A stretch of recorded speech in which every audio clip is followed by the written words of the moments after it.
Among the first Americans to feel the effects of the last trade war with China were farmers. So CBS News Money Watch correspondent Kelly O'Grady tells us they are preparing for the worst. How long has your family been in the farming industry? My grandfather bought this farm in the 1920s. Kenneth Hartman Jr. is a fifth-generation farmer from Waterloo, Illinois. Definitely wet. His family operation produces corn, soybean, and wheat. It's a sector already under pressure. The economics of agriculture the last 3 years has been really challenging anyway, with all the inflation that's happened. Add on the complication of tariffs, a pain Hartman knows all too well. When the first Trump administration imposed import taxes on China in 2018, Beijing retaliated by targeting U.S. agriculture with up to 25% tariffs. The USDA estimates retaliation reduced farming exports by over $27 billion, nearly all from China. What impact did you see on your farm personally? Corn market dropped 50, 60 cents over that period of time. The soybean market dropped even more than that. So the president did come through and help us with some supplement as far as during that period of time.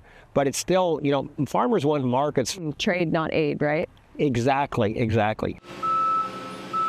While China's latest round of retaliatory actions does not target agriculture, Hartman is concerned what an expanding trade war could bring. China is a critical market for U.S. soybean and corn, making it a vulnerable target. The National Corn Growers Association estimates retaliation could mean as much as a $5 to $8 billion annual loss for those industries, depending on the extent and length. Do you think that some farmers might go out of business? There's already farmers going out of business because the last 3 years the economy has been so terrible. You're a supporter of President Trump. How are you thinking about that dynamic of something that could potentially hurt your business in the short term, but also that broader America First mindset? Trump's a negotiator.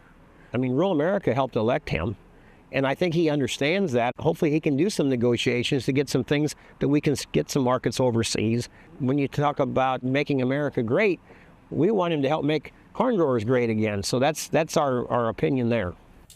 And Kelly O'Grady joins us now. Kelly, Mr. Hartman said that he hoped these tariffs would open up markets. How did that go last time around?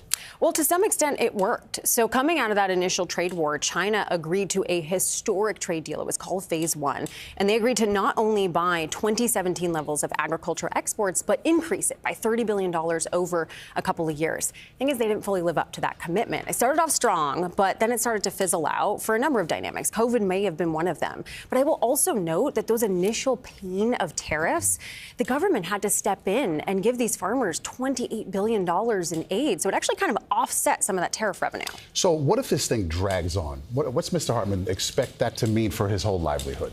He is so concerned about competition, Maurice. These trade negotiations, they take time. And Brazil and Argentina, they are chomping at the bit to steal some of that market share in China from these U.S. farmers. And he told me, look, some of that business, once it is lost, you cannot get it back.